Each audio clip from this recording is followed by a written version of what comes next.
Es Jorge Arevalo, bienvenido. ¿Cómo estás?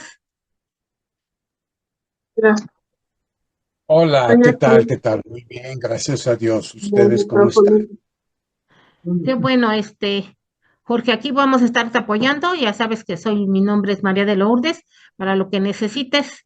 Entonces te dejo, Aquí nada más toda dejen tuya, 115, la sala. no tan rápido. Adelante y bienvenido. Gracias. Muchísimas gracias. Muchísimas gracias. Bueno, les voy a pedir para poder empezar que me hagan el favor de silenciar sus micrófonos. Soy un poquito ansioso con esos temas y me distraigo mucho cuando hay ruido de ambiente. Entonces, les voy a pedir, por favor, que tengan especial atención en mantener sus micrófonos cerrados hasta el momento de su participación. Bueno, antes que nada me presento. Yo soy Jorge Arévalo Nájera, soy director de la Dimensión de Biblia y Extensión Formativa de la Arquidiócesis de México. Soy quien se encarga de coordinar pues todas las iniciativas de formación bíblica en la Arquidiócesis. Y agradezco muchísimo que me hayan invitado a compartir con ustedes la reflexión sobre estos dos temas, el tema 9 y 10 de su manual, porque son temas muy interesantes y muy importantes. Bueno, no digo que los demás no lo sean, pero bueno, a mí de manera especial me gusta mucho la reflexión sobre estos temas. Ahora vamos a ver exactamente cuáles son esos temas. La manera en la que vamos a trabajar es muy sencilla, la manera en la que vamos a dividir el tiempo de estas 2 horas que tenemos por delante, poquito menos. Es muy sencillo.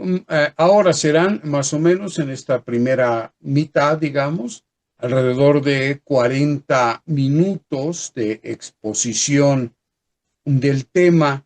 Yo les pido, por favor, que todas las preguntas que ustedes vayan teniendo, todos los comentarios que vayan surgiendo,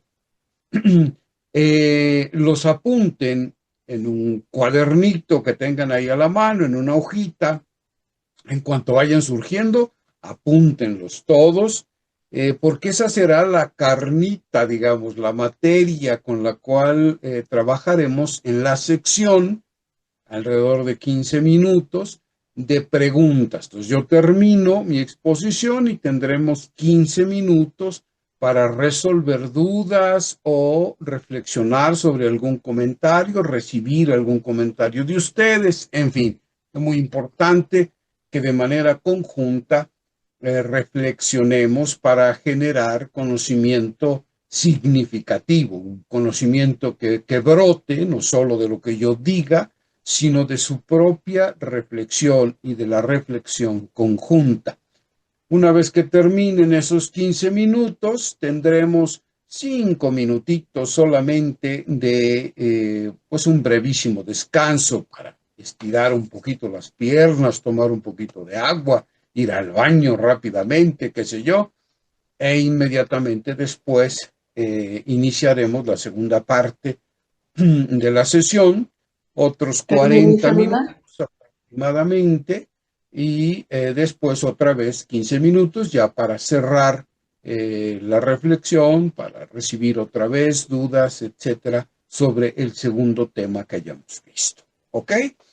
Muy bien. Entonces, bueno, pues vamos a dar comienzo a esta sesión y vayamos al tema número 9, la enfermedad y el sufrimiento en la revelación. Primero que nada, digamos una palabrita, hagamos alguna precisión sobre el concepto de revelación. Seguramente que ustedes ya tienen una noción general de lo que es la revelación, pero conviene hacer esta precisión que nos vendrá muy bien para el desarrollo de los temas. Nosotros sabemos, creemos profundamente que Dios se ha revelado. En el Dios que nosotros creemos es un Dios que se revela, que se ha revelado, pero que se sigue revelando a su iglesia y al mundo entero. Es decir, se da a conocer. Desde luego, nosotros tenemos lo que llamamos una revelación positiva. Así se conoce en teología sistemática cuando se habla de este tema de la revelación. Tenemos una revelación positiva. ¿Qué significa esto? Significa que esta revelación que está contenida en la tradición apostólica de la Iglesia, dentro de esa tradición apostólica se encuentra la Sagrada Escritura. Entonces tenemos la tradición apostólica, tenemos dentro de la tradición apostólica la Sagrada Escritura y también el magisterio de la Iglesia. Esas son las tres instancias en las cuales Dios ha revelado todo aquello que a él le plugo, es decir, lo que él consideró que convenía y que era necesario para la salvación del género humano. Por eso es una revelación normativa, es una revelación que nos vincula, que es obligatoria en este sentido. Es decir, si queremos entrar en la dinámica de la salvación, los contenidos de esa revelación tienen que ser aceptados y vividos por el cristiano, por el discípulo de Jesús. Para poder entrar en esa dinámica, en ese sentido, son obligatorios. Desde luego que Dios no nos obliga literalmente a nada. Es una propuesta lo que hace Dios. Así de grande nuestro Dios que respeta nuestra libertad, nuestra iniciativa, y entonces nos propone un camino seguro de salvación. Ya depende de nosotros si queremos o no aceptarlo. Pero si queremos vivir en esa dinámica de total plenitud que llamamos salvación, entonces para nosotros es vinculante, no es optativa esa revelación.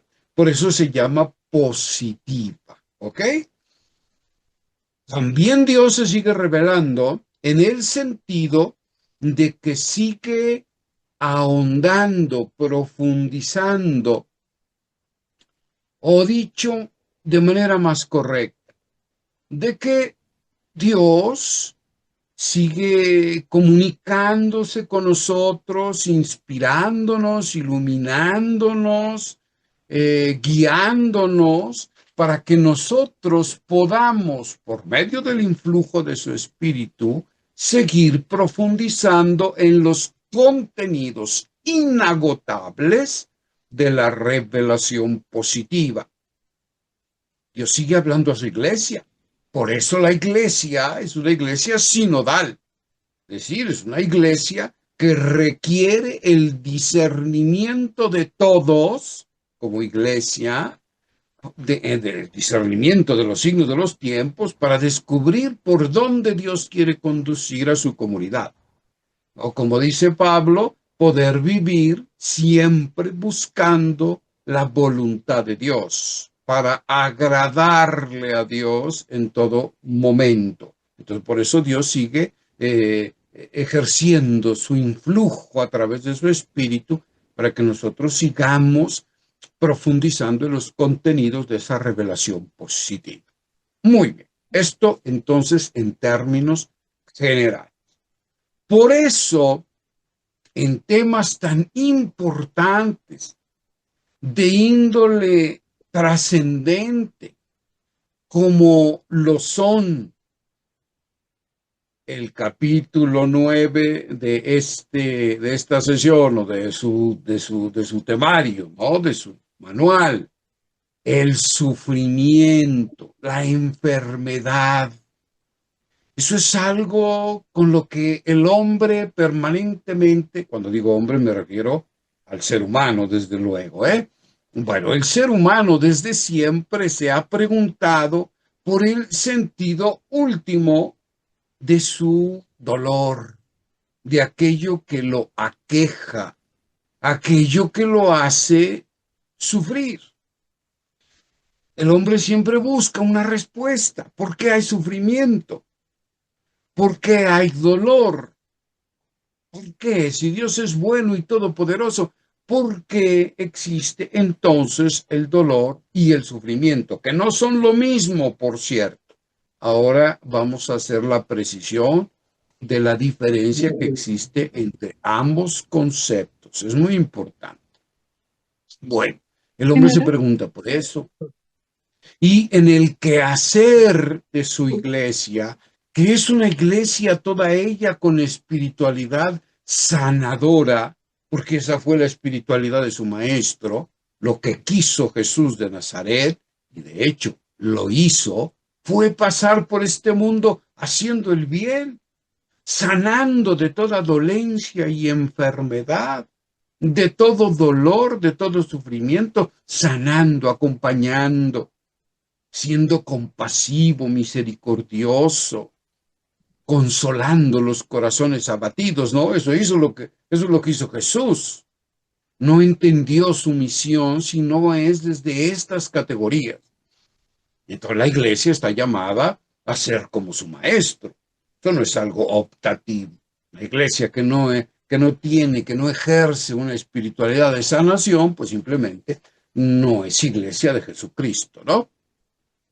Y entonces, para acompañar el dolor y sanar el sufrimiento del ser humano, Dios ha revelado ciertas cosas y tenemos que conocer eso que Dios ha revelado y sigue revelando. Por eso el tema es enfermedad y sufrimiento en la revelación. En la revelación positiva ha revelado, pero también en el aquí, en el ahora, en nuestro momento presente. Dios sigue revelándose, dándose a conocer, manifestándose, acompañando al ser humano. Ese es el fundamento entonces de nuestra temática. Ok. ¿Cuál es el objetivo entonces de este tema en específico, de este tema?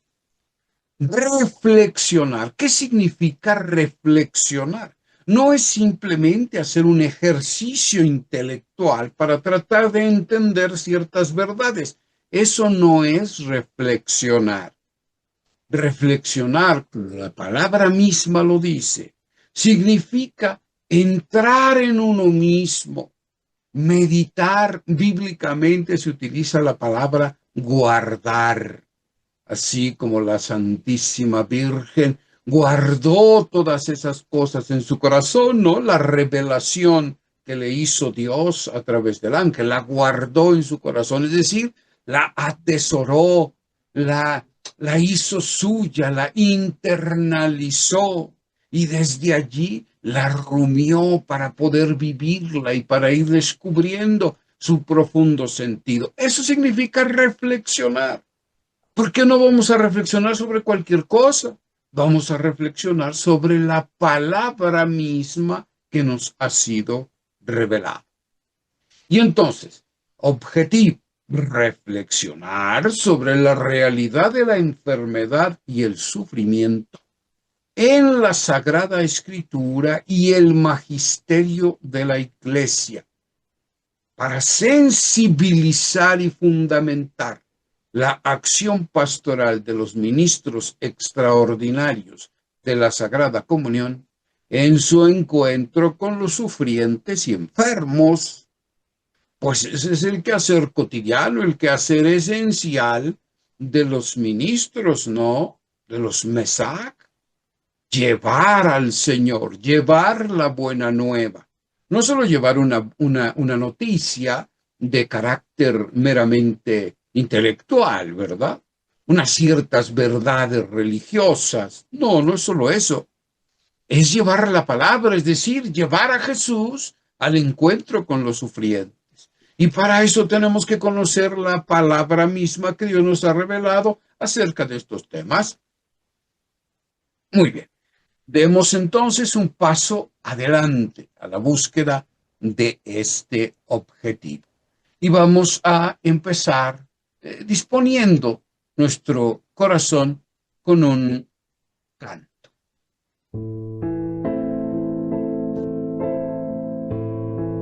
Gracias, cariño.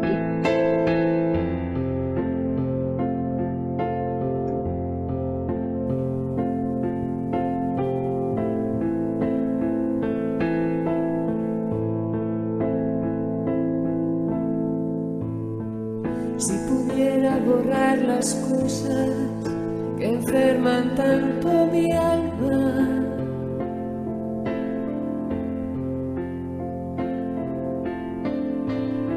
si pudiera desdecirme de tanta palabra y nada,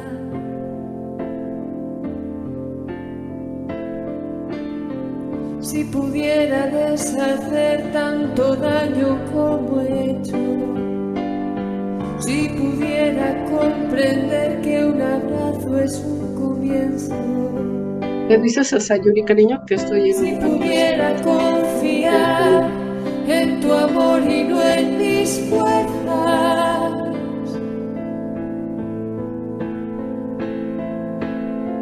si pudiera caminar hacia ti y abrir mi puerta,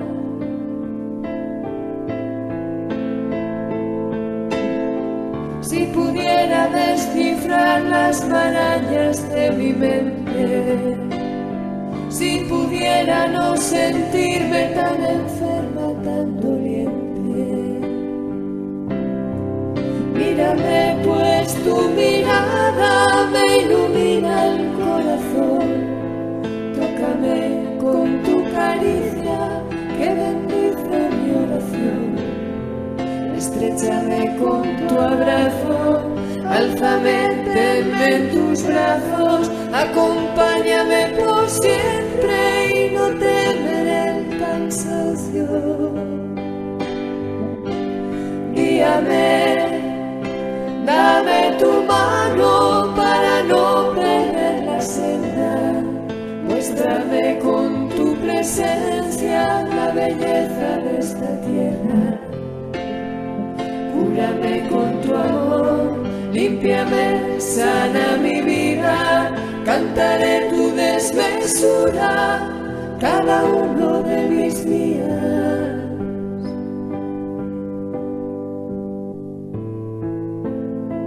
Yo quiero darte posada, quiero ampliar la mirada, ser refugio para otros, despojarme y darlo todo. Quiero acogerte en mi casa. Cúrame, Señor, mi Dios. Cúrame el alma.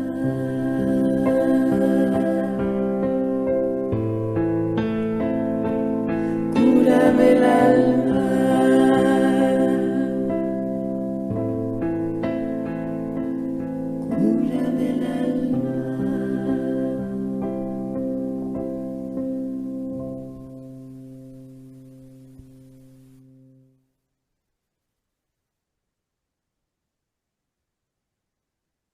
Bien, vamos entonces adelante. Me gustaría, para empezar, haciendo una brevísima lectura de este hermosísimo Salmo número 91. ¿Tienen ustedes, alguno de ustedes, su Biblia a la mano para que me acompañen con la lectura? Para que me ayuden a hacer la proclamación de este texto.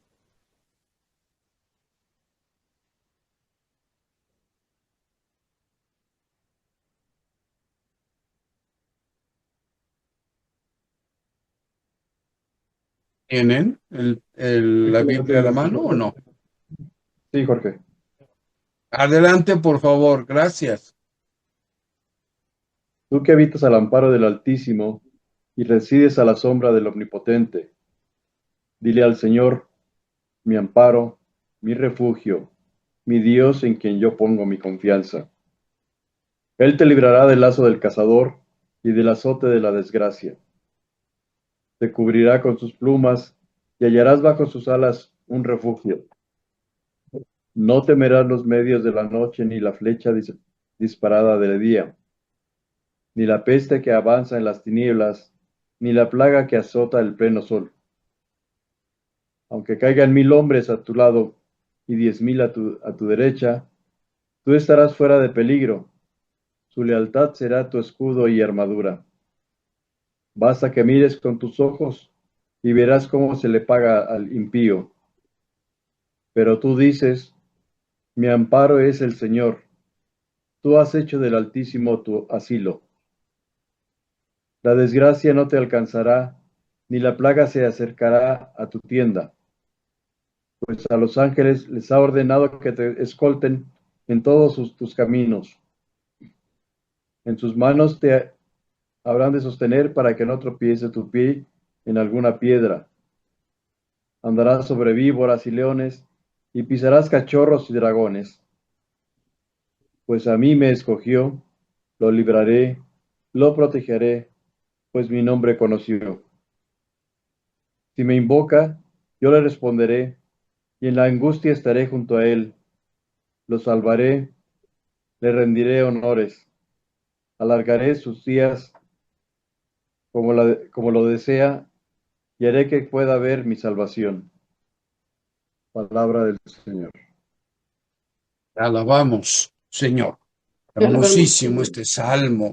En este salmo han orado millones, millones de seres humanos a lo largo de toda la historia, no solo del cristianismo, sino del judaísmo también, en momentos de tribulación, en momentos de angustia. La palabra, recuerden ustedes, es performativa. ¿Qué quiere decir eso? Que la palabra tiene poder real, que la palabra cumple aquello que anuncia. Y este salmo ha servido a lo largo de la historia para consolar los corazones abatidos, los corazones adoloridos, los corazones sufrientes.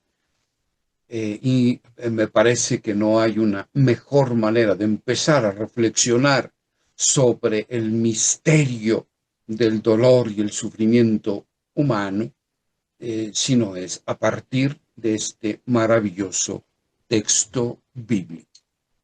Muy bien. Queremos reflexionar precisamente sobre el fundamento bíblico del sufrimiento humano y específicamente sobre la enfermedad. ¿Qué dice Dios entonces? Esta es la pregunta que hay que hacernos. ¿Qué dice Dios? No qué dicen los filósofos de todos los tiempos, que puede ser que digan cosas muy interesantes, incluso bellas, incluso poéticas, ¿no? No nos interesa tampoco, en primer lugar, qué dicen los médicos, qué dice la ciencia sobre el dolor y el sufrimiento humano, la psicología.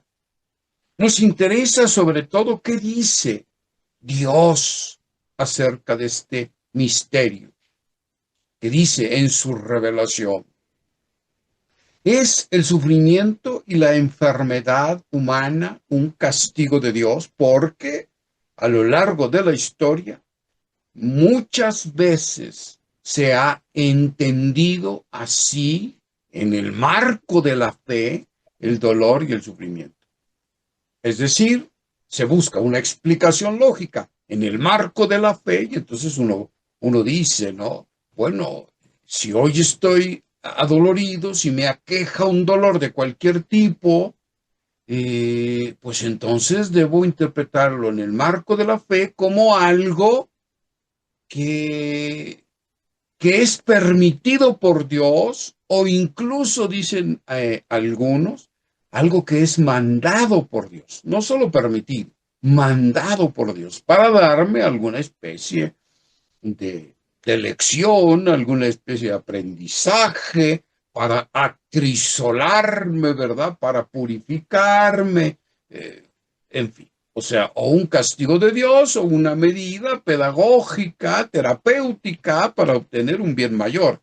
Es así como muchas veces se ha interpretado el dolor en la Sagrada Escritura. Debemos preguntarnos, ¿es el dolor contrario a la felicidad? Porque también una cierta manera de ver la vida, una cierta cosmovisión, nos hace pensar que el dolor impide la felicidad. O sea, hay dolor, no se puede ser feliz. Y entonces aquí conviene, antes de seguir adelante con este, pues, con este intento de profundizar en tan Niño, poquito ¿me cierras la tiempo puerta? tenemos, pero este intento de profundizar en la revelación acerca de estos temas, conviene muy bien empezar haciendo una precisión. El dolor y el sufrimiento no son lo mismo, no lo son. A veces utilizamos los términos como si fueran intercambiables, como sinónimos, pero no es así. El dolor es algo inherente al ser creatural. Somos seres finitos, somos seres caducos. Esto lo implica la creaturalidad. No estamos hablando aquí de pecado ni de nada por el estilo, ni de culpas, ni mucho menos. Estamos hablando del dolor que proviene de la contingencia propia del ser humano. Esta es una experiencia que hacemos todos a cierto momento de nuestra vida. Desde el momento en que nacemos, y algunos dicen hoy, las neurociencias, los avances también en embriología, en fin, desde la ciencia, se nos dice que incluso en el vientre de la madre, ¿no? El individuo, el ser humano, empieza a percibir de manera inconsciente, claro, pero lo empieza a percibir, todo lo que pasa a su alrededor, todo lo que le llega a través del entorno de la madre, ¿no? Y eso empieza a provocar en el ser humano algún tipo de dolor, Hay también ciertas incomodidades, ciertas cosas por las que pasa el ser humano en gestación, dolor. El dolor es propio, es inherente desde el momento en que el ser humano empieza a desarrollarse en el vientre de la madre, experimenta dolor. No se diga a partir de que nace. A partir de que nacemos, empezamos inmediatamente a sufrir dolor, que puede ser dolor psicológico, que puede ser dolor moral, que puede ser dolor biológico, físico, ¿no? Nacemos y cuando somos separados de nuestra madre, de manera natural, pues nacemos, el médico o la partera, ¿verdad? Nos aparta de la madre, corta el cordón umbilical, ese vínculo misterioso y extraordinario que tenemos con nuestra madre. Y entonces empezamos a percibir que ya no somos lo mismo que la madre. Cuando estamos en su vientre no sabemos hacer esa distinción. Nos sentimos parte de ella. Cuando nacemos empezamos a experimentar, primero a nivel inconsciente, y luego lo vamos haciendo ya consciente, que somos otros. La alteridad, el ser distinto, nos implica también un dolor. Por eso el llanto de los niños. Ahora el niño tiene que llorar. En el vientre materno estaba alimentado sin necesidad de nada, ¿verdad? Pues se alimentaba a través del cordón umbilical. No necesitaba pedir alimento, no experimentaba hambre, ¿verdad? Pues en el momento en el que nace tiene que ir aprendiendo que necesita pedir el alimento, que necesita pedir el cariño, el amor, la cercanía, y busca desesperadamente el pecho materno, ¿no? Y luego vamos creciendo y empezamos a experimentar otro tipo de pérdidas cuando nos mandan a la escuela, ¿verdad? Empezamos a sentir también dolor porque no queremos volvernos a separar de la madre con la que estamos acostumbrados a vivir todo el día, ¿verdad? Y sufrimos y así sucesivamente el resto de la vida. Decía uno de los grandes maestros de la espiritualidad, Siddhartha Gautama, el Buda, decía que el camino para superar el sufrimiento, y ahorita voy a decir qué es el sufrimiento, él decía, el camino para superar el sufrimiento es aceptar que la vida es como es y por lo tanto aceptar el dolor como parte de la vida. La vida es dolor. De lo que nos podemos desprender es del sufrimiento, porque el dolor inclusive a ciertos niveles es bueno, es positivo. Por ejemplo, a nivel físico, oigan, se acerca el niñito la mano a algo caliente o a la estufa que está prendida y se quema, ese niño siente dolor, pero aprende, sabe que de ahora en adelante no debe acercar la mano al fuego porque se va a lastimar. Hay un aprendizaje. Tiene un papel pedagógico el dolor en el ser humano. Si no experimentáramos dolor, pues, ni siquiera iríamos al médico, ¿eh? Si nunca nos doliera la muela, aunque se nos cayeran a pedazos los dientes, no iríamos al dentista. Si nos duele la panza, vamos al médico para que nos quite el dolor de panza. ¿Por qué? Pues porque el dolor nos avisa, nos previene de que algo no está bien y hay que solucionarlo. Por eso hay que escuchar al cuerpo. El dolor es algo positivo. A muchos niveles. También a nivel espiritual. El dolor que nos causa el pecado, por ejemplo. Si somos conscientes, si de verdad amamos a Dios, si de verdad estamos en relación con Él y esto empieza a generar un tipo de relación no solo con Dios, sino también con los hermanos y empezamos a percibir nosotros mismos que a veces hacemos cosas que son contrarias al amor y faltamos al amor, ya sea con Dios o con nuestro prójimo, y eso nos duele, nos remuerde la conciencia nos dice, hiciste algo mal, y eso nos deja inquietos, nos causa desazón, dolor psicológico, dolor espiritual, dolor moral, y por eso nos acercamos a buscar la salud, ¿no? Y espiritual, psicológica o física, lo que sea. Pues el dolor es bueno. La Biblia nunca sataniza el dolor. Jesús no se peleó con el dolor en este sentido del que estoy hablando. Eso es algo inherente a la criatura. Y Dios así creó al ser humano. Por lo tanto, eso es bueno. Cuando Dios terminó de crear, se quedó embelesado viendo el fruto de su obra creadora y dijo, he aquí que todo es bueno, muy bueno, todo lo que ha creado. Y ha creado, válgame usted la redundancia, ha creado criaturas contingentes, falibles, limitadas, ¿no? Ya está, y para Dios eso es bueno. Y nosotros tenemos que aprender a aceptar eso y verlo incluso como algo bueno, utilizarlo para nuestro beneficio. Muy bien, eso es el dolor.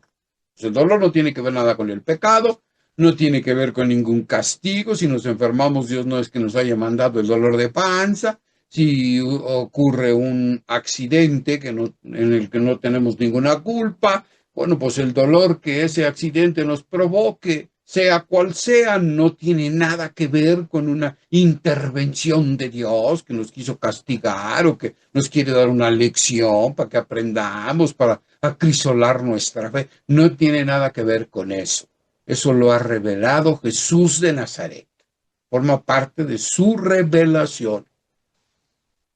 Ok, el sufrimiento es otra cosa.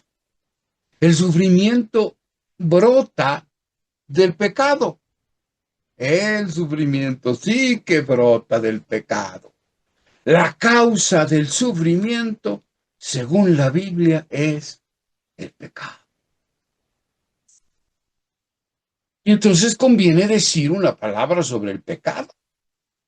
Todo esto tiene que ver y es importante en el quehacer cotidiano de ustedes como ministros, porque lo que van a encontrar, lo que van a palpar, lo que van a tocar en aquellos a los que ustedes van a llevar al Señor es dolor y sufrimiento.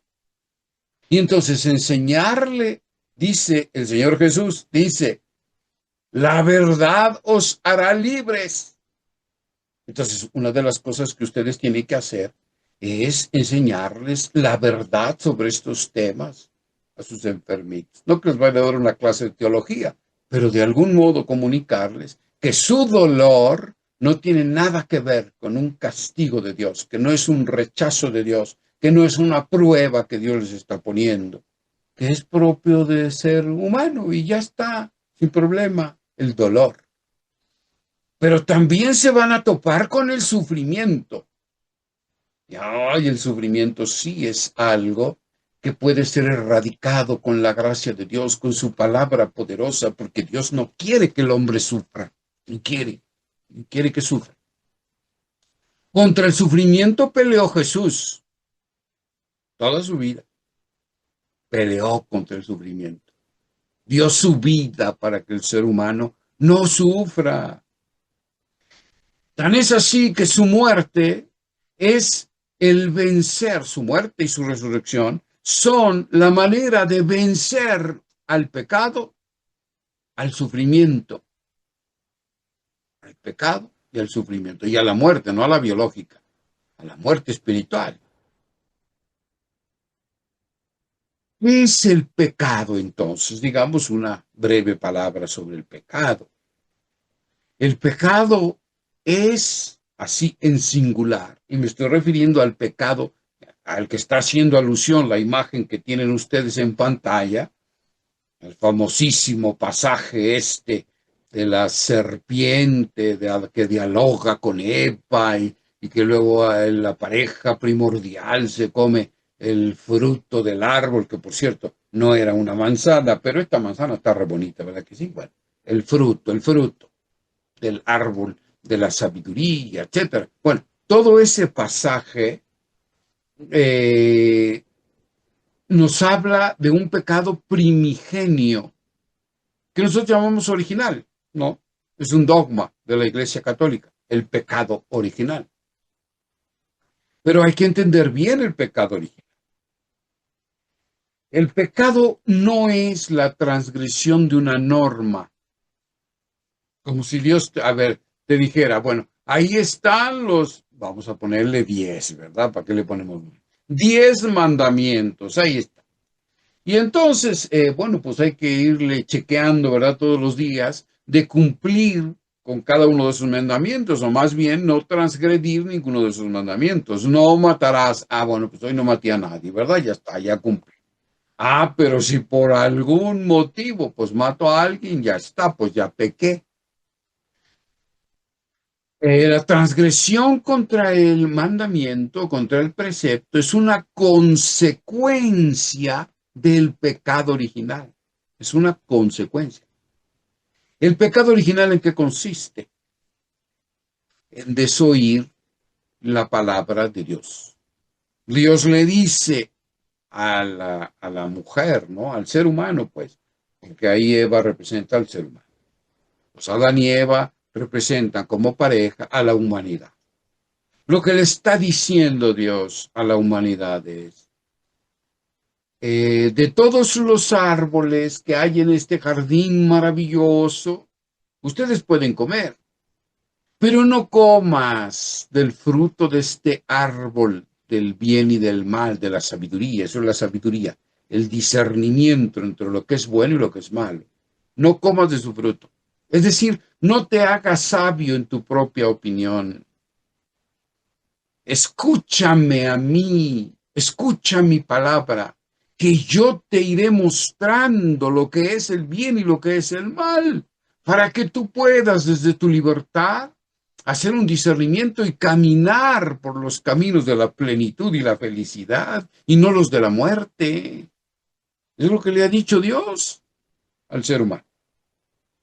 Pero ella ha decidido escuchar a la serpiente, es decir, la serpiente simboliza a las criaturas, no simboliza al diablo ni nada por el estilo. Simboliza en el texto hebreo, en el original, de lo que habla es de que la serpiente es una criatura, la más astuta de todas las criaturas que Dios ha hecho. Y es que las criaturas, y es criatura todo aquello, pues, que no es Dios. Todo aquello que no es Dios es una criatura. Claro, en primer lugar los seres humanos, pero también los animalitos, pero también el universo, el mar, las flores, claro que sí, todo eso. Pero también son criatura las ideologías del ser humano, los sistemas de pensamiento que ha creado a lo largo del tiempo el ser humano y que proponen caminos de felicidad alternativos a la palabra. Ese es el gran peligro de las ideologías, de las criaturas que hablan, que dialogan con el ser humano. Y el ser humano ha decidido escuchar primero esas ideologías, creaciones de él mismo, propuestas finitas, porque finalmente surgen de la cultura humana, del pensamiento humano. Ha decidido escuchar eso en lugar de escuchar la palabra. Porque las criaturas ofrecen inmediatez para solucionar los problemas del ser humano, ¿verdad? Sus búsquedas, inmediatez. Luego lo vas a conseguir. Si me escuchas, como dice aquel pasaje de las tentaciones, ¿verdad? Que como le dice el Satán al Señor. Ay, si te postras y me adoras, mira, yo todo esto te daré, toda la gloria del mundo. O sea, de manera inmediata, te postras, me adoras, tienes la gloria del mundo. En cambio, la palabra hay que guardarla. La palabra hay que acogerla, la palabra hay que discernirla, la palabra hay que ponerla en práctica poco a poco en los avatares de la historia. Es fatigoso. Y el hombre no se quiere fatigar. Y de ahí surge la tragedia. El hombre se autoerige como el criterio supremo del bien y del mal. Y eso inicia la tragedia humana. Ese es el pecado. Porque el hombre empieza a dirigir su vida hacia un objetivo que no es Dios. Eso es el pecado. En hebreo, la palabra que nosotros después traducimos como pecado es hamartía. Esa palabra se utilizaba en el argot del ejército, en el argot militar. Y entonces, bueno, en aquel tiempo sobre todo se usaban flechas, ¿no? Entonces cuando o lanzas, y entonces ponían una diana, ¿no? Una diana con la cual ensayar, lanzar la lanza o bien la flecha. Y cuando alguien fallaba, no daba en el centro de la diana o ni siquiera en la diana, se gritaba esta palabra, hamartía. Falló en su objetivo, no dio en el blanco. Eso es el pecado. Como fruto de esa opción libre de no dar en el blanco, de caminar hacia un objetivo que no es Dios, entonces viene la transgresión de los mandamientos del Señor, de las enseñanzas, de las torots, que siempre son dadas al hombre para ayudarle a vivir en plenitud. Pero pues te deja de interesar la palabra, pues entonces empiezas a transgredir mandamientos. Esos son los pecados en plural, ¿no? ¿Qué ocasiona el pecado en la vida del hombre, según este mismo texto del Génesis? ocasiona la disolución del ser humano. Empieza a perder consistencia, solidez, identidad. Ya no sabe quién es. Fíjense ustedes qué es lo que va pasando en ese texto. Acuérdense, hagan un poquito de memoria. En el capítulo 3 del Génesis se nos dice que cuando el hombre peca, cuando el hombre come del fruto prohibido, lo primero que pasa es que desconoce a Dios y ya lo empieza a ver como un enemigo al que hay que temerle. Cuando Dios baja para pasear en el jardín, es decir, para ir a encontrarse con su amado, el ser humano, se encuentra con una actitud de temor por parte del ser humano, que se esconde detrás de los arbustos. Entonces Dios le dice, pero ¿por qué te has dado cuenta que estás desnudo? ¿Quién te dijo eso? ¿Comiste del fruto? Es que me escondí porque tuve miedo, etcétera, etcétera. Ahora ya Dios se le ve como algo al que hay que temer. Es una desgracia que muchos cristianos viven, le tienen miedo a Dios, por eso no se atreven a decirle con todo el corazón y con toda la entereza, hágase en mí según tu palabra, como lo dijo María. No se atreven. No se atreven a decir como dijo el profeta, heme aquí, Señor, habla que tu siervo escucha. No se atreven porque tienen miedo. Piensan que Dios es castigador, que Dios envía pues males para castigar a aquellos que le desobedecen, que es un padre severo, ¿verdad? ¿Le tiene miedo? Miedo. Segunda consecuencia del pecado, ya no se conoce al hombre como hermano, ya no se conoce al tú como hermano, como fratello, se le conoce como enemigo, como el que amenaza su propia vida. Cuando Adán le es llevada a la mujer, cuando es creada, brinca, da saltos de gozo. Esta sí es hueso de mis huesos y carne de mi carne, maravillado. Pero después del pecado, ¿qué pasa? La ve como el enemigo. La mujer que tú me diste me dio de comer de ese fruto, yo comí. O sea, ella tiene la culpa y en el fondo el que tiene la culpa eres tú. ¿Para qué me andas dando a esa mujer? Total desconocimiento del don que es el otro, ya no es hermano, el infierno son los otros, dicen algunos existencialistas ateos. El infierno son los otros son mi infierno. Qué terrible visión de lo que es el otro. Después ya no me conozco a mí mismo, ya no sé que soy hijo, por eso me avergüenzo de mí mismo. Tuve vergüenza y me cubrí, por eso me puse mi esparrapo. Me avergüenzo de mí mismo, de quién soy. Pues ya no sé ni quién soy. Me doy vergüenza a mí mismo. Ese es un mal de nuestro tiempo. Ahí tienen ustedes a los jóvenes buscando una identidad en las locuras más absurdas que nos podemos imaginar, ¿no? El fenómeno ahora de los Perians famosos, ¿no? Esos, sobre todo, que se da entre adolescentes. Eso es muy curioso. Entre adolescentes que dicen que ahora pues son animales, son animalitos metidos en un cuerpo humano. Absurdo, su identidad animalizada.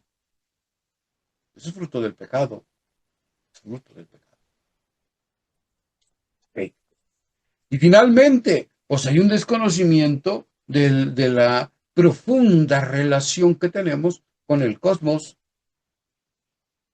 Ese jardín maravilloso después del pecado en que se convierte en un páramo desierto lleno de abrojos al cual hay que arrancarle el fruto, la comida, el alimento, con el sudor de la frente. Y la mujer sufrirá y será sometida por el...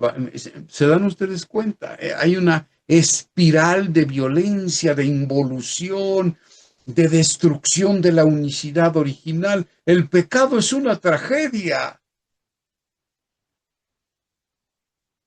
El sufrimiento es causa del pecado.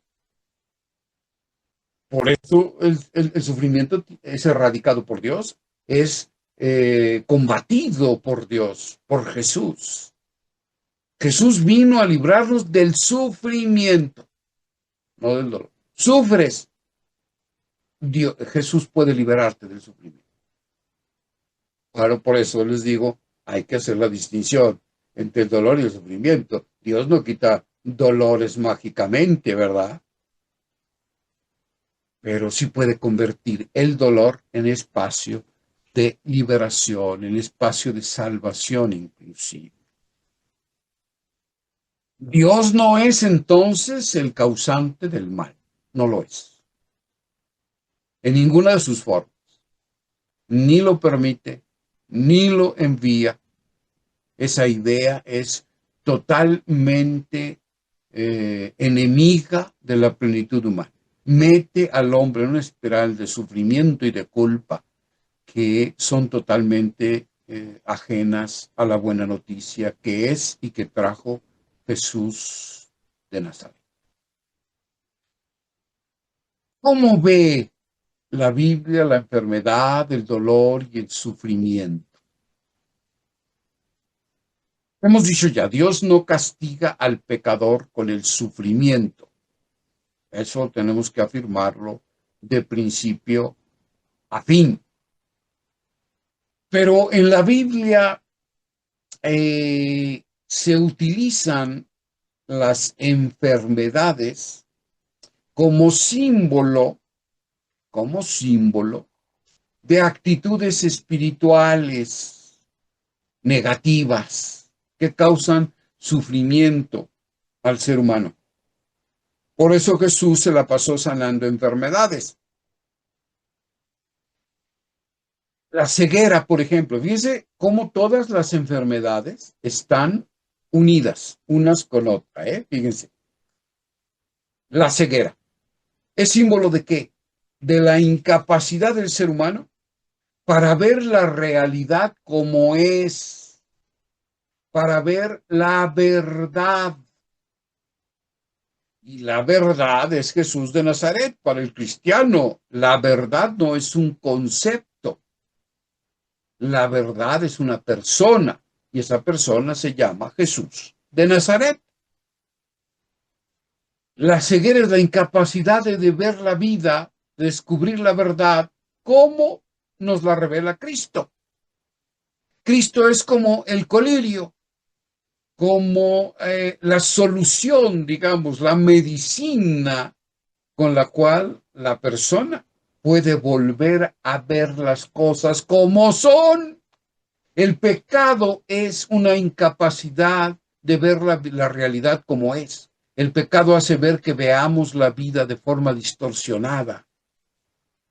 Es otra manera de decir, de verla como mentira o desde la mentira. Jesús nos ayuda a descubrir la verdad.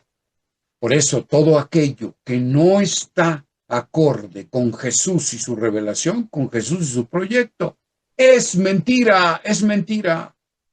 Debemos prestar oídos sordos a todo eso que nos proponen que no tiene que ver con el Evangelio. Cuando hacemos eso, cuando convertimos a Jesús en los lentes, los anteojos que nos permiten ver las cosas como son, entonces dejamos de ser ciegos. Obviamente, el que no entiende la vida como nos la revela Jesús, desde las categorías de Jesús, entonces es incapaz de proferir una palabra con sentido, con significado, y ahí viene la mudez. Generalmente en la Escritura van unidos ceguera con mudez. Ceguera con mudez y también con sordera. La sordera, que es la incapacidad de escuchar la palabra. Y yo diría quizás que podríamos incluso intercambiar los lugares como yo los he puesto, porque quizá la sordera debiera ser en primer lugar. El que no escucha la palabra es incapaz de ver la realidad como es, y por lo tanto es incapaz de proferir una palabra sanadora, una palabra misericordiosa, una palabra compasiva, una palabra creadora. Y además es incapaz de caminar, de erguirse como hombre libre y forjar su propio destino, claro, guiado, impulsado por la gracia del Señor, pero en plena libertad. Por eso Jesús también se la pasa curando paralíticos. Levántate, toma tu camilla y camina, toma tu camilla. Es decir, domina tu pecado, domina tu concupiscencia, domina todo aquello que es debilidad en ti y utilízalo para tu provecho. Eso significa tomar la camilla. Levántate. Y entonces el otro se levanta. Jesús le da la posibilidad, el hombre tiene que tomarla. Jesús y Dios no son magos al servicio de los caprichos humanos. El hombre tiene que responder a la palabra liberadora de Dios.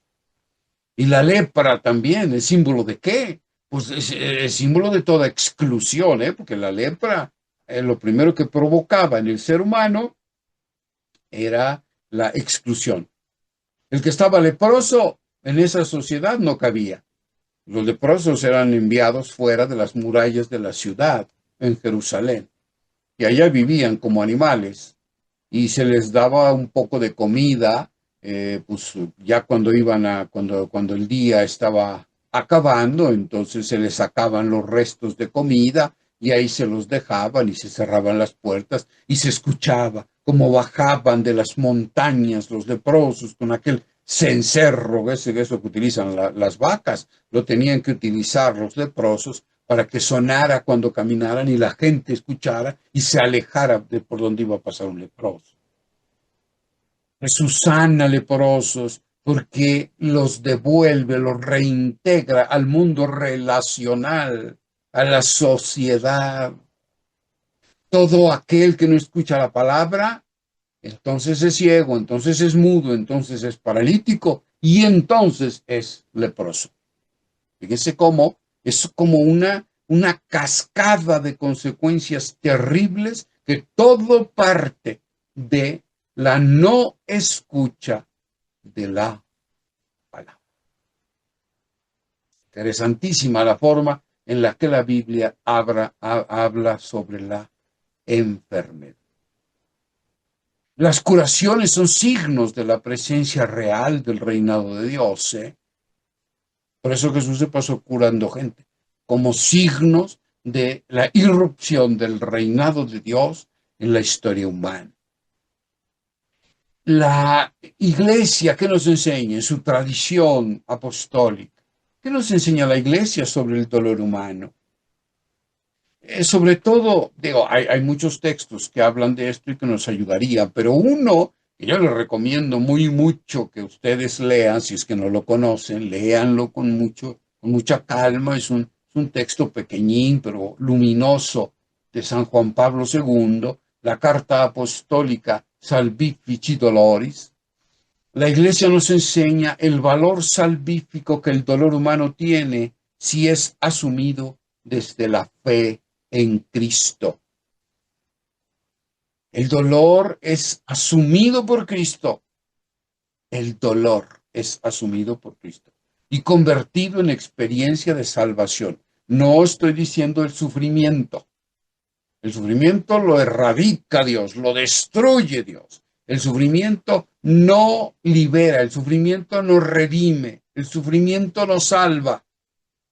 El dolor humano unido al dolor de Jesucristo se convierte en un dolor salvífico. ¿Por qué? Porque se une a Cristo. Así como Él se ha unido a sí mismo nuestra naturaleza, entonces Él toma nuestro dolor, el dolor ofrecido por nosotros, para convertirlo en espacio de salvación inclusive. Ese es un mensaje poderosísimo que se debe dar a los enfermitos que están sufriendo terribles dolores. Su dolor puede ser salvífico, no solo para él, sino para los demás. En el dolor de Cristo, el sufrimiento humano ha quedado redimido, ha quedado destruido, ha quedado excluido de la vida humana. El ser humano puede vivir sin sufrimiento, hoy, aquí, ahora. Visto y vivido desde la fe, el dolor humano es el preludio de la resurrección y la victoria definitiva sobre el mal, dice San Juan Pablo II en el número 23. Como conclusión, el dolor y la enfermedad son irrenunciables en la vida humana, frágil y débil, y nada tiene que ver con un castigo divino. Sin embargo, uniéndose a los padecimientos salvadores de Cristo, la enfermedad puede convertirse en espacio de plenitud y comunión con el Señor para beneficio del mundo. Les dejo estas pautitas, no las vamos a resolver ahora, no hay tiempo para ello, pero por favor les pido que este documento, esta presentación, la van a tener ustedes. Yo se la voy a compartir a Lulú y ella nos hará el favor de compartirla a quien así lo desee. Entonces van a tener aquí estas dos pautitas, digamos, de acción, ¿no? Recordar una enfermedad, dolor o sufrimiento que hayas experimentado tú o personas cercanas a ti. ¿Cuál es tu reacción? ¿Pudiste vivirla desde la fe? En caso afirmativo, expresa cómo lograste el ánimo y la fuerza para descubrir que Dios actúa en la enfermedad y el dolor. Segunda pautita, realiza una lectura reflexiva de la carta Salvifici Doloris, numerales 9 al 13, y escribe las ideas más importantes. Son sobre todo pautas para ustedes, para que apliquen el contenido temático del tema a su propia vida. Muy bien, voy a dejar de compartir un momentito para abrir. Son las 8:07, pues un poquito, a las 8:15 vamos a retomar el siguiente tema. Se nos vino el tiempo encima, perdónenme ustedes. Ya rompí todo el esquema que les propuse al inicio, pero pues ni modo, ¿verdad? Hay lo que hay. Y entonces, adelante, si tienen preguntas, si tienen comentarios, de aquí a las 8:15. Sí, Alicia, adelante. Gracias. A ver, es que lo que me quedó un poco confusa, la cuestión de que la ideología es como criatura. A ver, yo tenía idea como que todas las criaturas tienen que tener una base física. Y las ideologías, yo se ve que estoy equivocada y por eso le pregunto, porque las ideologías, que es como un conjunto de ideas que tenemos, viene del ser humano, de la parte pues, racional, ¿no? Que es el único que tiene inteligencia y voluntad, ¿no? Entonces, como que no entendí muy bien. Ok. Primero, no toda criatura es física. Okay. No toda criatura es física, que los ángeles son criaturas y no son físicos. Claro. Por ejemplo. Entonces, no. Criatura es todo aquello que no es Dios. Ok. Entonces, imagínese usted, todo lo que no es Dios es criatura. Por lo tanto, el pensamiento humano es una criatura. Claro. Los sistemas políticos son una criatura. Los sistemas económicos son una criatura. ¿Sean positivos o negativos? O sea, los Terians son una criatura. Son criaturas. Hay criaturas malas, ¿no? Hay seres humanos como el que se acaba de morir apenas. Pues es una criatura. Claro. Dios la creó, pues es mala. ¿Qué le vamos a hacer? Ahí es el misterio de la libertad humana. Claro. Dios no nos puede crear todos buenos e incapaces de pecar y de hacer el mal, pues entonces eso iría en contra del amor y la libertad. Claro. Entonces todo lo que sea lo que sea, todo lo que no sea Dios, es criatura. Así Ok. es, todo. Por lo tanto, las ideologías. Hoy que está tan de moda la ideología de género, Ujú. donde cada quien puede, según ellos, decidir Es lo que si es quieran. mujer, si es hombre, si es Bueno, puede palmera, si es ser, quimera, claro. si es perro, gato, lo que quiera ser. Esa ideología, pues es fruto, es criatura, es fruto del pensamiento humano. Es nefasta, pero es fruto del pensamiento humano. Perfecto. No, ahora sí me quedó ¿Vale? clarísimo. Muchas gracias. Bueno, muy Gracias, bien, Tema. con gusto. Con gusto.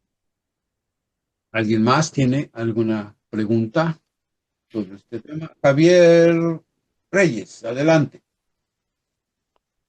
Sí, Jorge, nada más, tuve un poco de confusión en la concepción de lo que es dolor y sufrimiento. No sé si nos pudieras ampliar otra vez el tema. Ok, más bien lo preciso. Dolor es todo, puede ser dolor físico, dolor moral, dolor psicológico, dolor espiritual, que es inherente a tu ser criatura. Por ejemplo, uno se va haciendo viejito. No hay de otra, pues todos nos tenemos que hacer viejitos, ¿no? Y la vejez conlleva dolor de todo tipo, ¿eh? No solo físico. Físico en primer lugar, ¿verdad? Pues todos vamos experimentando, ¿verdad? Los límites que cada vez vamos teniendo más y pues ya no nos acordamos de muchas cosas, ya no tenemos la misma fuerza y nos enfermamos de una cosa y nos enfermamos de otra, ¿verdad? Y parece cuento de nunca acabar. Bueno, experimentamos nuestro límite, el límite que conlleva la vejez.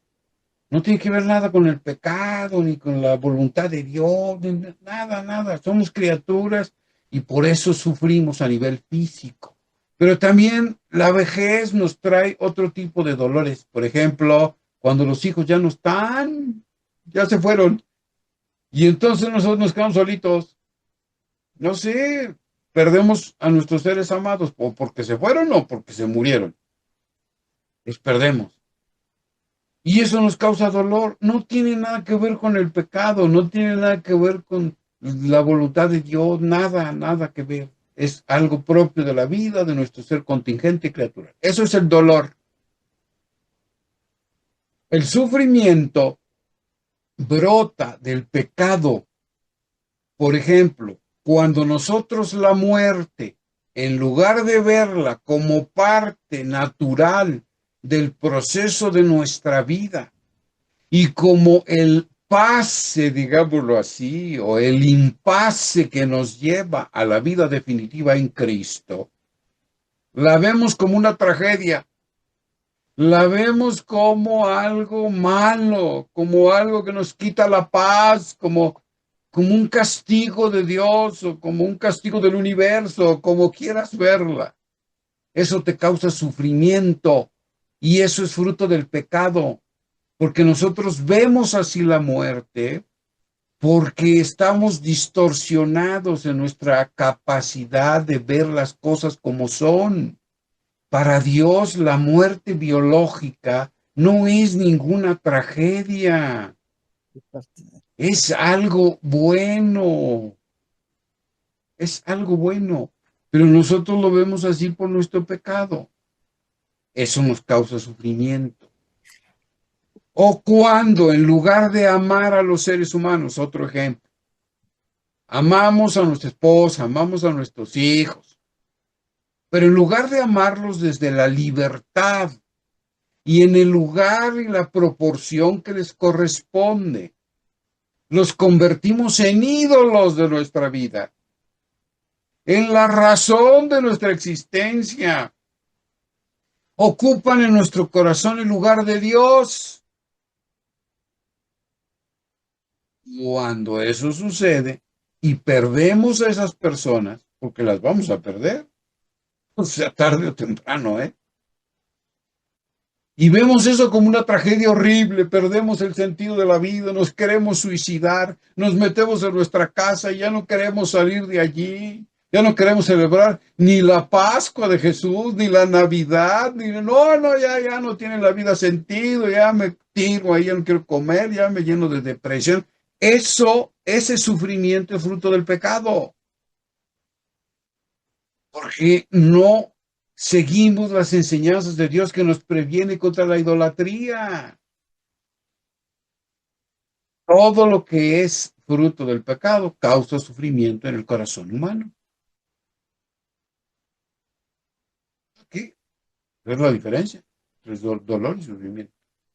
¿El dolor no es nuestro enemigo? El sufrimiento sí, porque el sufrimiento es un signo del pecado. Gracias, Javier. María de las Nieves, adelante María de las Nieves, y con ella pues terminamos esta sección, porque si no, no acabamos el siguiente tema. Prende tu microfonito, María de las Nieves, por favor.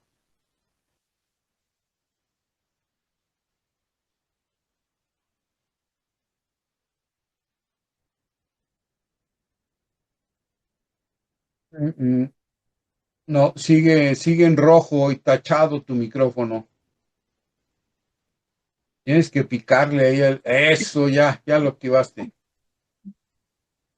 Ay, maestro, qué hermosa enseñanza me estoy llevando de usted hoy. ¿Es verdad que Qué dicen bueno. que el dolor existe y el sufrimiento yo lo hago? Claro, sufrimiento. Pues el pecado es, miren, a ver, ¿cómo definimos el pecado? En teología católica, en teología de la moral católica. Definimos el pecado como una acción consciente. O sea, sabemos exactamente lo que estamos haciendo. Libre, elegimos hacerla. Voluntaria, movemos nuestra voluntad para hacer la acción. Esas tres características son fundamentales para que un acto sea pecado. Por lo tanto, no hay de que, ay, me equivoqué. Te equivocaste. Pues mira, si te equivocaste y de veras eras totalmente inconsciente, entonces no es pecado. Hay que prepararse, hay que evangelizarse, no sé, pero no es pecado, pues. O sea, el daño está hecho, de todas maneras lo hiciste y tienes que resarcirlo, pero no lo podemos llamar pecado. El pecado tiene que tener esas tres características: consciente, libre y voluntario. Entonces, el pecado siempre es una elección, siempre. Y por lo tanto, si el fruto del pecado es la muerte y el sufrimiento, pues entonces nosotros elegimos la muerte y el sufrimiento cada vez que pecamos. Así como libremente elegimos a Dios, elegimos el Evangelio. Sí, nosotros lo elegimos, somos libres para hacerlo. Tenemos que responder libremente, voluntariamente, conscientemente a la invitación de Dios a vivir los valores del Evangelio. Okidoki. Sí, maestro. Muchísimas gracias. De nada, con muchísimo gusto. Ok, vamos entonces, porque si no se me va a acabar la voz. Son 8:18. Por favor, a las 8:22 regresamos con el siguiente tema. ¿Sale? Vayan a descansar un poquito, estirar la piernita, tomar el cafecito, el agua, lo que sea, o el baño. No. Regresamos enseguida.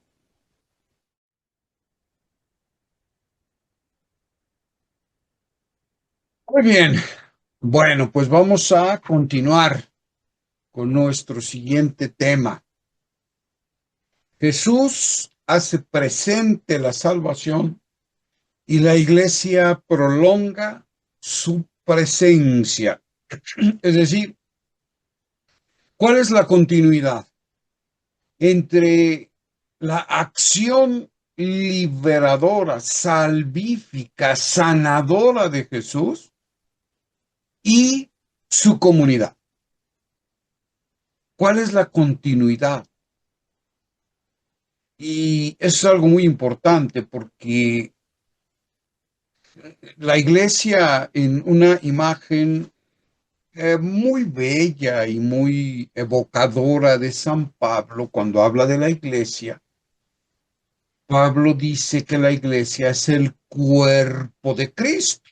Él consagró esa expresión.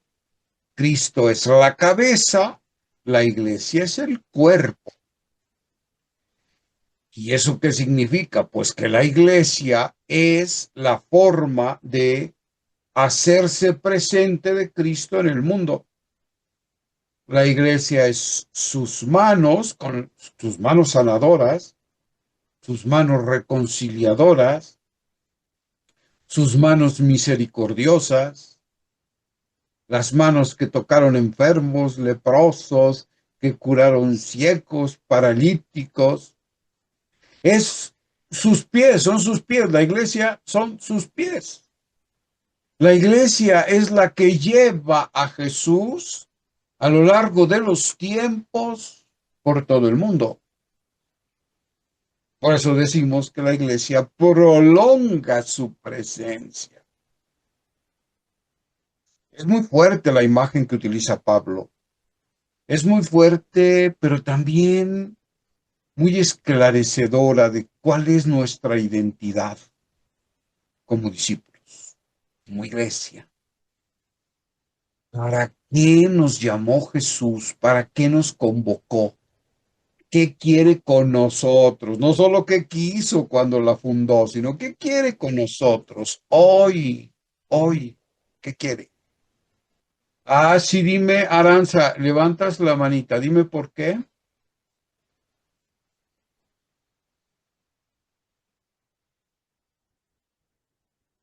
¿Me escuchas, Aranza?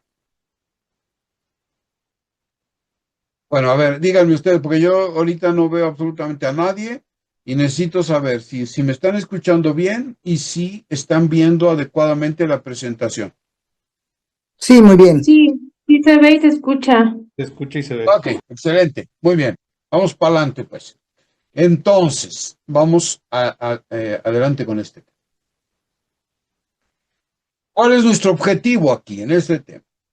Conocer primero lo que significa la salvación cristiana, porque aunque pareciera como algo, pues ya requete sabido, ¿no? Como que todo cristiano debería saber qué significa la salvación, pero no es tan así, ¿eh? No es tan así. Mucho menos como reflexionar sobre la salvación en medio de la enfermedad, en medio del dolor. Cómo la salvación es liberación del sufrimiento. Ese es el mensaje que tenemos que llevarle a nuestros enfermitos. Este es el mensaje.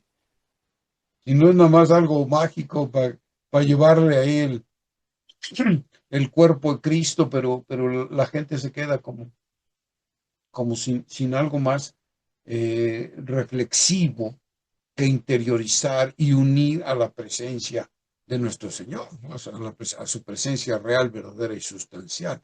Siempre la palabra tiene que acompañar al gesto, siempre. Entonces hay que saber lo que significa la salvación y cómo ésta puede hacerse presente y operante en medio del dolor, en medio de la enfermedad. ¿Cuáles son sus características? Las características de la salvación. La manera en que Jesús comunicó esa salvación a los seres humanos y cómo la iglesia continúa la obra salvadora de Jesús en el mundo de hoy. Ese es nuestro objetivo. Lucas 19, 9 a 10 es aquel texto que nos habla de la visita de Jesús a la casa de Zaqueo, en donde Jesús le dice a este publicano, ¿no? Ya saben ustedes que los publicanos pues, eran explotadores, eran judíos explotadores del mismo pueblo judío, porque trabajaban para el imperio romano para cobrar los impuestos. Los publicanos rentaban las mesas de los impuestos y entonces le daban una lana al imperio, que el imperio pedía su dinero, no sé, dame 50 pesos y tú cobras lo que se te pegue la gana. Y entonces pues, los publicanos siempre eran encajosos y cobraban 100, por decir algo. Estoy dando números así nomás inventados. Pero esa era la proporción. Eran explotadores terribles del mismo pueblo, por eso eran odiadísimos por el pueblo judío, ¿no? Bueno, Jesús se detiene y cena en la casa de este publicano. Y Jesús le hace una declaración bien fuerte. Hoy ha llegado la salvación a esta casa. He llegado yo, es lo que está diciendo Jesús, porque la salvación es Jesús. La salvación no es algo que hace Jesús, la salvación es Jesús mismo.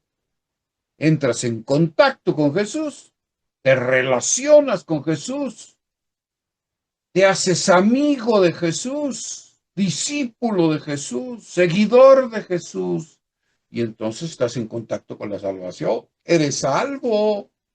Por eso es tan ridículo cuando alguien pregunta, ¿y la salvación puede perderse? Pues claro que puede perderse, así como se pierden las relaciones. La salvación es la relación con Jesús. Así como decía el Papa Francisco, de feliz memoria, el cielo no es un lugar al que vamos cuando nos morimos y pasamos el examen. No, el cielo es una relación con Jesús. Una relación que inicia aquí, en la historia, y que se continúa más allá de la historia, en lo que llamamos eternidad o vida definitiva, ¿no? Pero inicia aquí, es una relación, eso es el cielo, la comunión con Dios mediante Jesús. Eso es la salvación. ¿Y en qué consiste esa salvación? Después hablaremos de la identidad misionera de la iglesia. Es la segunda parte de este tema, ¿no? Pero primero veamos qué es la salvación. Algo he adelantado, ¿verdad? El reino de Dios fue el mensaje central de Jesús. Fue el mensaje central de Jesús. Jesús no hizo otra cosa, no habló de otra cosa que del reino de Dios, el reino de su Abba, de su papi. Eso significa Abba, papi, papito. A ese grado de intimidad llegaba la relación de Jesús con Dios.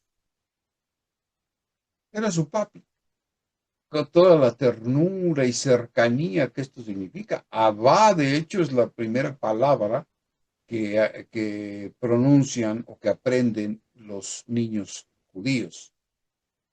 Al menos así era en tiempo de Jesús. Hoy no lo sé, pero en tiempos de Jesús así era. Lo primero que decía era Abba. Lo segundo que decía era Imma, o sea, mami. Pero lo primero era papi. Y entonces, hoy para nosotros es al revés, pero en aquella sociedad no. Era una sociedad patriarcal. Hoy tenemos generalmente una relación afectiva más pronta con la madre que con el padre. Así es. Pero en aquella sociedad no. Y entonces Jesús así llama a Dios, Abba. Para él Jesús para Jesús su Padre, su Abba, es cercano, tierno, compasivo, misericordioso, alegre, presente en todas las circunstancias de la vida humana. Así de cercano, de tierno es para él Dios. Para él Dios no tiene ninguna connotación negativa ni amenazante para el ser humano. Ninguna. Y entonces ese reino de Dios no es otra cosa más que el reinado de su Abba en medio del mundo. Entonces lo que Jesús quería que era, pues que la gente dejara que Dios, que su Abba fuera el que rigiera la vida del ser humano, porque si tú dejas que Dios rija tu vida, tienes asegurada la felicidad, la alegría, la ternura, el sentido profundo de la existencia, la alegría permanente, aún en los momentos más aciagos de la vida, aún en medio de la enfermedad, aún en medio del dolor más atroz, de las persecuciones. Tienes asegurada la felicidad, Bienaventurados, dice Jesús. Bienaventurados, Macario, y la felicidad que solo Dios puede dar, ya puede ser tuya. Y ahí están las bienaventuranzas, ¿no? Como programa de vida de los que ahora viven bajo el influjo de Dios, de su Espíritu. Felices, plenamente felices. Además, la última bienaventuranza, recuerdan ustedes, la última bienaventuranza es: bienaventurados cuando seáis perseguidos por causa del reino de Dios, por causa del Evangelio, por causa de la justicia, por causa de la paz. Bienaventurados sois, felices, felices. Porque Dios es de ustedes, les dice Jesús. Dios es de ustedes. Dios es su heredad. Dios es el único que no se muere, que no traiciona y que no se va. Es el único en la vida. Todos los demás o te traicionan, o se mueren, o se van, en cualquier circunstancia. Dios no. Por eso decía Santa Teresa de Ávila: Dios no se muda. El que a Dios tiene, nada le falta. Y Jesús decía que Dios era el tesoro más grande, por el que valía la pena vender todo lo que tenías para adquirir el terreno donde estaba esa perla y hacerte la perla. La perla es Dios mismo. Vende todo y tendrás el tesoro más grande que puede haber, la perla más valiosa. Ay, si de veras creyéramos, si de veras viviéramos como si Dios fuera todo para nosotros, la vida sería otra cosa. Andaríamos por la vida con cara de bobos y de alegría, con una sonrisa, como eran los santos, ¿eh? Como eran los santos. Era una característica fundamental de los santos. Una paz, una alegría, un gozo. Ver a Dios en todas las cosas, imagínense. Ver a Dios en todas las cosas, como le pasaba a Santo Tomás de Aquino.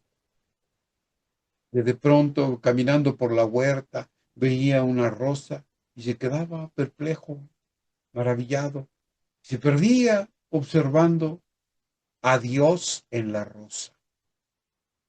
Y sus compañeros se burlaban de él. Y un día le hicieron una broma muy pesada, ¿verdad? Pero le salió el tiro por la culata, porque les dio cachetada, ¿cómo se dice? Bofetada con guante blanco, como se diga. Que le dijeron, no, estaba así extasiado. Y entonces dijeron, vamos a hacer una broma. Y le dijeron, Tomás, Tomás, mira, un burro volando.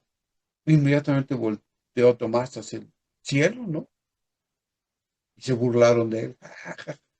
Pero Tomás, ¿cómo vas a creer que un burro vuela?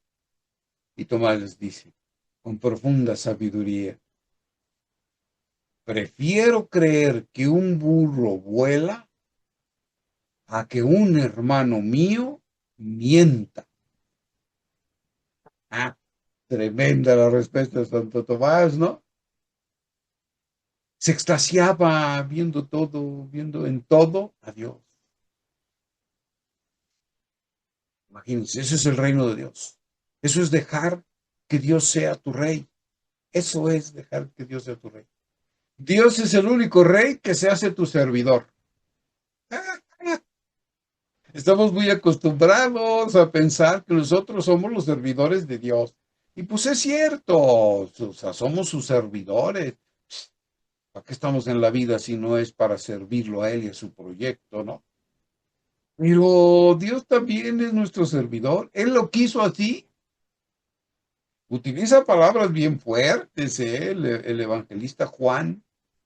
Palabras e imágenes bien fuertes cuando pone a Jesús en aquella escena del lavatorio de los pies. Solo los esclavos lavaban los pies.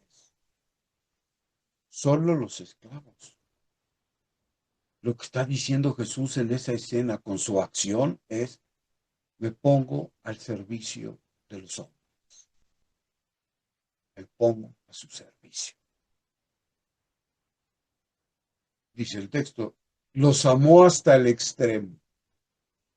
Ese es el extremo, ponerte al servicio del hombre hasta dar la vida. Pues ese es el reino de Dios, ese es la clase, la calidad de Dios que nos ha revelado Jesús. La salvación humana no es otra cosa que vivir bajo el influjo de Dios. A veces pensamos que la salvación es una cosa así, no sé, como un acto jurídico de Dios, que al final de nuestra historia, en un juicio que Él va a hacer, va a estar así con su mazo, ¿verdad? Y entonces va a hacer el conteo, le va a pedir a su secretario, a ver, ¿cuántas palomitas tuvo este individuo? No, pues que 500. ¿Y cuántos taches? Pues 501. ¡Ay, no! Lo siento, condenado a los apretados infiernos. Es una caricatura grotesca de lo que es la salvación o la condenación. El hombre forja su destino. El hombre le dice sí o no a Dios. Jesús es el juicio del hombre, pero no porque Él haga un juicio, sino porque con su presencia y su proyecto propuesto, exige una respuesta por parte del hombre. O dices sí o dices no, porque si te haces tonto y ya se te presentó la propuesta, pues eres igual de culpable, ya tomaste una opción, hacerte loco. O sea, con Jesús no hay de otra. O recoges o desparramas. Si decides recoger con Él, vivirás una vida totalmente plena, alegre, libre.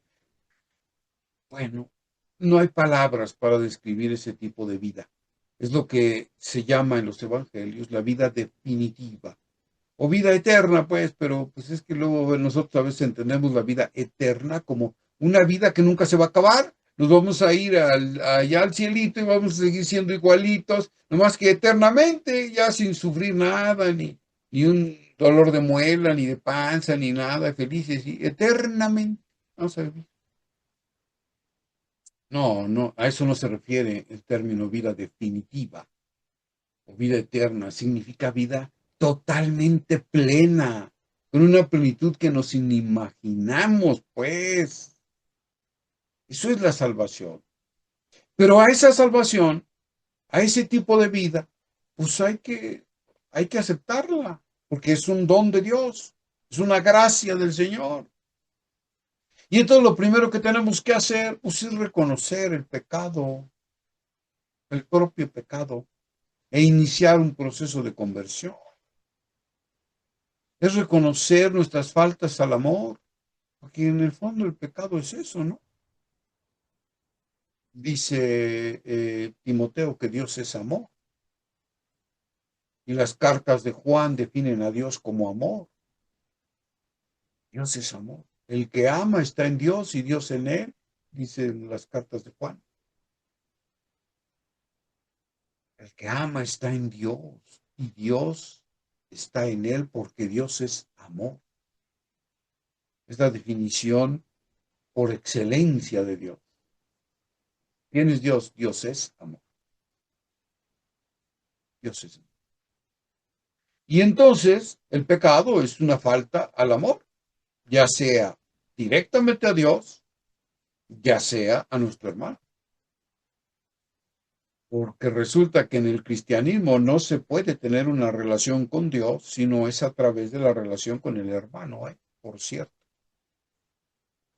Eso es lo específico del cristianismo. Y ahí es en donde nos da así como angustia, ¿verdad? No, pero ¿cómo? ¿Que no puedo yo tener relación tú a tú con Diosito ahí en la soledad de mi habitación sin tener que ver a todas esas bolas de zangarutos que me causan displacer? Pues no se puede. Por eso Jesús llamó a seres humanos a formar una comunidad. En la comunidad significa vida en común. vida en común, relación interpersonal, relación comunitaria. Por eso Jesús dice que hay que iniciar un proceso de conversión, reconocimiento del pecado. He faltado en contra del amor. Ok, ¿y ahora qué hago? Pues inicio un proceso de conversión. Y ese proceso de conversión significa un cambio de mentalidad. Un cambio de mentalidad. La conversión significa dos cosas fundamentalmente, ¿eh? A ver, pongo un ejemplo. Cuando vas caminando por la calle y de repente alguien te grita, está atrás de ti y grita tu nombre y tú inmediatamente te giras hacia él. Y si quieres ir hacia ese que te está llamando, entonces empiezas a caminar hacia él. Bueno, ese giro y esa decisión de caminar al encuentro con el que te llama se llama conversión. Pero también la conversión significa cambio de mentalidad. Metanoia. Met significa más allá. Nous significa mente. Entonces, metanoia es un ir más allá de tu mentalidad, de lo que hoy crees, de tus principios y valores, de aquello que para ti es lo más importante del mundo, por lo que darías incluso la vida, por lo que te levantas cada mañana y te vas a trabajar o te vas a estudiar o aquello que te motiva para seguir vivo. Y la conversión significa que cambies totalmente tu paradigma y asumas el paradigma de Jesús, el paradigma ético y moral de Jesús, su manera de entender la vida, su cosmovisión.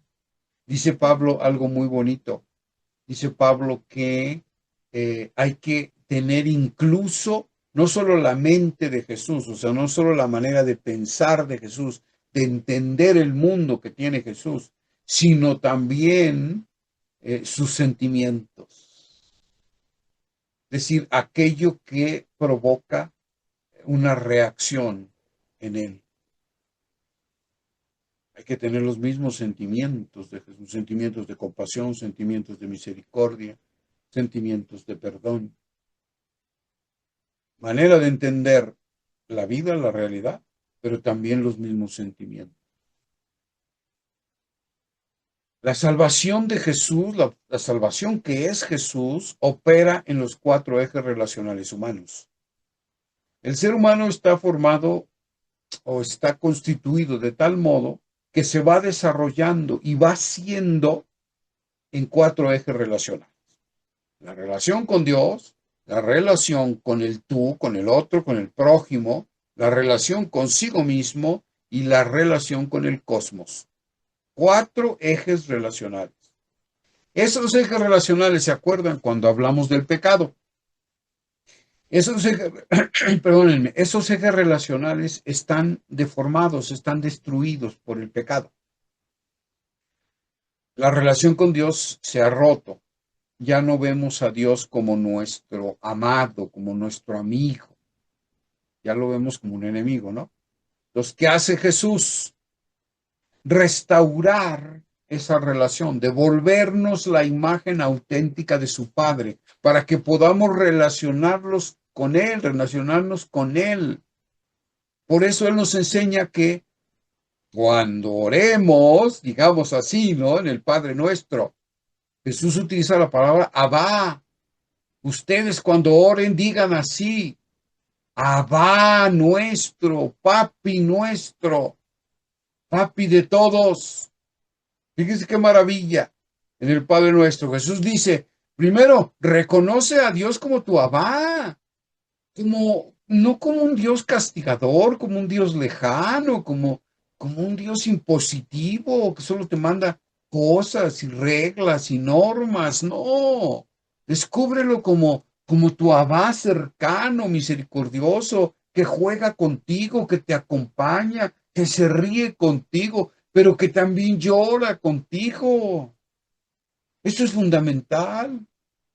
Tienes que recuperar esa imagen de Dios o descubrir a Dios desde esa perspectiva. Y Jesús te muestra cómo es su Padre. Y ahí está la parábola llamada del Hijo Pródigo, pero que debería llamarse la parábola del Padre Misericordioso, realmente. Porque ahí el personaje central es el Padre. Es el Abba de Jesús, ese. Ese es el Abba de Jesús. Entonces Jesús restaura la relación con Dios a través de la restauración de la imagen que tenemos de Dios.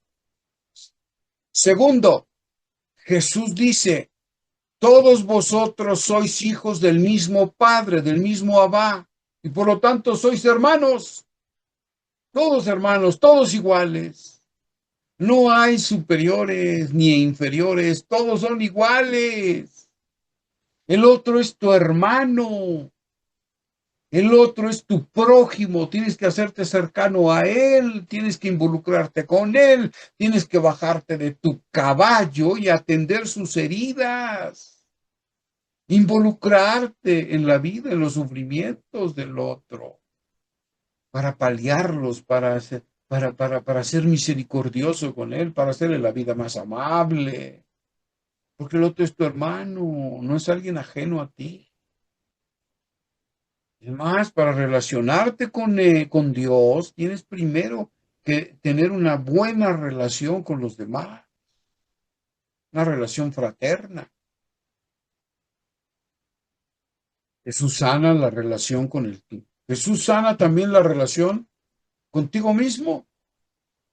Te hace descubrir tu identidad más profunda, que es la de ser hijo. Esa es la identidad más profunda del ser humano, ser hijo. Y con eso basta. Lo demás son accesorios, lo demás son etiquetas, lo demás son roles que jugamos en la sociedad y que debemos jugar desde nuestra libertad y vivirlos desde nuestra libertad. Pero nuestra identidad no es nada de eso. Mi identidad no es que yo sea maestro, mi identidad no es que sea profesor, mi identidad no es que sea padre de familia, ni esposo, no. Mi identidad es ser hijo de Dios. Y desde mi ser hijo de Dios, entonces yo juego libremente los roles que yo considero necesarios para aportar mi granito de arena en construir un mundo mejor. Cuando me descubro como hijo, y ahí no hijo de cualquier padre, hijo del Abba de Jesús, uy, la vida cambia. Las depresiones se van, las ansiedades se van, la tristeza se va, los enojos se van. Organizo totalmente mis prioridades. Voy descubriendo lo que es importante en la vida. Elijo las batallas que tengo que luchar y las demás las dejo pasar. La relación conmigo mismo. Y la relación con el cosmos, y empiezo a descubrir que Dios está en todo, y entonces el mundo me parece bello y me parece digno, y entonces me torno incluso cuidador de mi entorno. La casa común de la que habla Papa Francisco en su encíclica, ¿no? La casa común, el cuidado de la casa común. Pues yo me vuelvo un curador de la casa común. Me comprometo incluso en los cuidados ambientales. Es propio del ser humano. La sanación en todos estos ejes se llama salvación. Y la sanación en todos estos ejes, ¿qué creen que trae? Un estado de vida al que llamamos shalom, shalom, la paz. La armonía en todos estos ejes relacionales. Ese es el fruto de la salvación de Jesús. Y la iglesia está llamada a ayudar al mundo a recuperar la verdadera esencia de todos esos ejes relacionales. Por eso la iglesia está llamada a predicar el evangelio para que todo el mundo reconozca quién es Dios, descubra quién es Dios. Descubra quién es el prójimo, descubra cuál es la identidad más profunda del ser humano, descubra que hay un compromiso divino con el cosmos en el cual Dios nos ha hecho habitar. Esa es misión de la iglesia. Por eso la iglesia es cuerpo de Cristo. La iglesia es bautismal, es decir, la iglesia sumerge al mundo en el misterio del amor trinitario, en el misterio del amor del Padre, que es puro don, pura entrega, en el misterio del amor del Hijo, que es pura acogida, pura receptividad, pura apertura para recibir, en el misterio del amor del Espíritu, que es un amor creador, creador de mundos nuevos, un amor profundamente creativo, un amor que es invencible, un amor que como una madre aletea sobre el caos para generar vida. Estamos llamados entonces a sumergir al mundo en el amor trinitario, en estas tres dimensiones, el amor del Padre, del Hijo y del Espíritu Santo. Por eso somos una iglesia bautismal. No somos una iglesia que nada más esté llamada a ir a echarle agua o a sumergir en una pila de agua bendita a la gente. No, esa es la expresión sacramental de un bautismo existencial.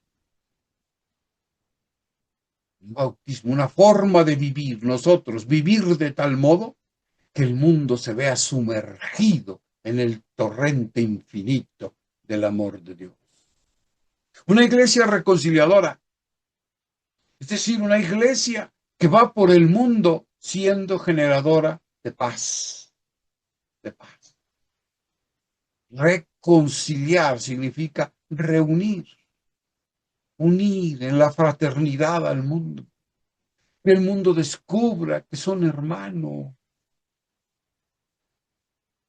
Por eso es una iglesia liberadora, profundamente liberadora.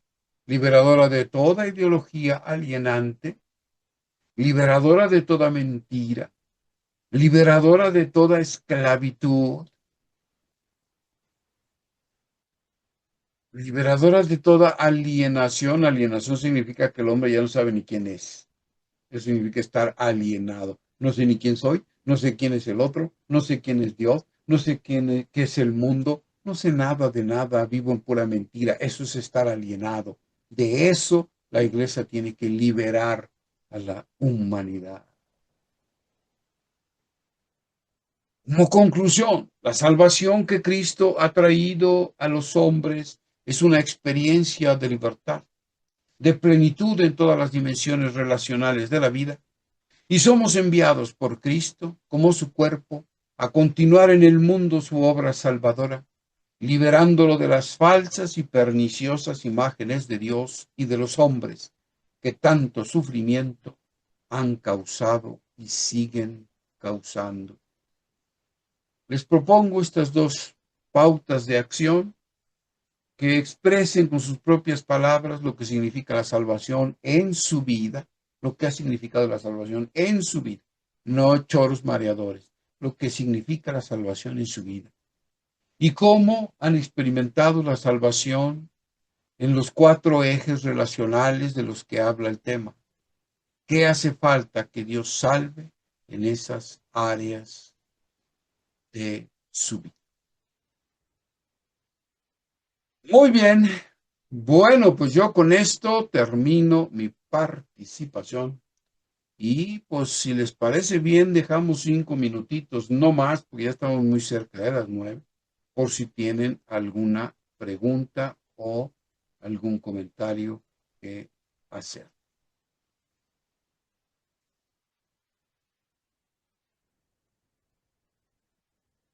Ay, qué bueno que somos bastantitos, 63, miren ustedes, qué bueno, me da mucho gusto.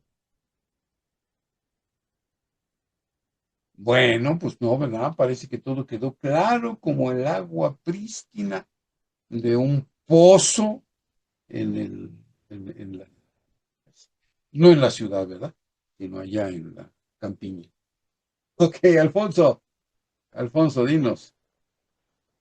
Muy buenas noches, muchísimas gracias por su aportación.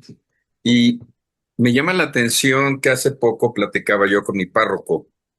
Yo vengo desde la educación dando clases muchísimos años, pero lo que me llamaba la atención, hay un término que se llama ecosofía de algunos autores y dice que primero es uno mismo, después el prójimo y después el universo como tal, ¿no? Y me llama la atención porque ese día que platicaba yo con mi párroco, me decía que era perfecto discurso para un pagano, es decir, para mí, ¿no? Y que me faltaba precisamente lo que usted dice, ¿no? El contemplar a Dios por encima de todas las cosas en ese cuarto eje. Es nada más mi comentario y lo felicito de veras porque sí me movió muchísimo ahorita, ¿no? Y dije, sí es cierto, además del eje propio, del eje con el prójimo, del eje con el universo, me está faltando el eje con Dios. Creo que por eso estoy aquí. Muchísimas gracias, nada más era un comentario. Muchísimas gracias, Alfonso. Qué bueno, sí, claro, claro. Sí, en la mentalidad bíblica, el hombre no puede llegar a su plenitud si no establece relaciones significativas en los cuatro ejes, en los cuatro. Es muy interesante porque incluso alguien podría decir, no, pues con la relación con Dios ya está, lo demás. No, según la Biblia no. La Biblia es profundamente respetuosa de los procesos humanos, de la naturaleza humana. Y sabemos perfectamente que somos seres sociales, que somos seres incardinados en un espacio, en un tiempo, en una geografía, y que necesitamos un espacio adecuado para desarrollarnos y vivir, ¿no? Entonces, sí, la visión antropológica de la Biblia es maravillosa en este sentido, muy completa, muy completa. Gracias, Alfonso. Adelante, Beatriz. Hola, buenas noches. Bueno, nada más es agradecerle. Me pareció muy interesante, muy importante y pues me abrió la mente más allá para aferrarme más a aprender de Dios, de Jesús y de todo lo que conlleva, ¿no? Entonces, le agradezco mucho de corazón y vuelvo a repetirlo. Fue muy, muy importante para mí. Gracias. Muchísimas gracias por sus palabras, Beatriz. Qué bueno que le haya sido de utilidad este encuentro fraterno. Muchas gracias. Muy bien. Bueno, pues, Lulú, tú tienes la palabra. Cerramos, nos despedimos. Pues buenas noches a todos, muchas gracias, Jorge Arévalo. Como siempre, una explicación magnífica que siempre nos hace llenar desde dentro del corazón, ¿no? Y reflexionar toda esa parte que es maravillosa, Dios, ¿no?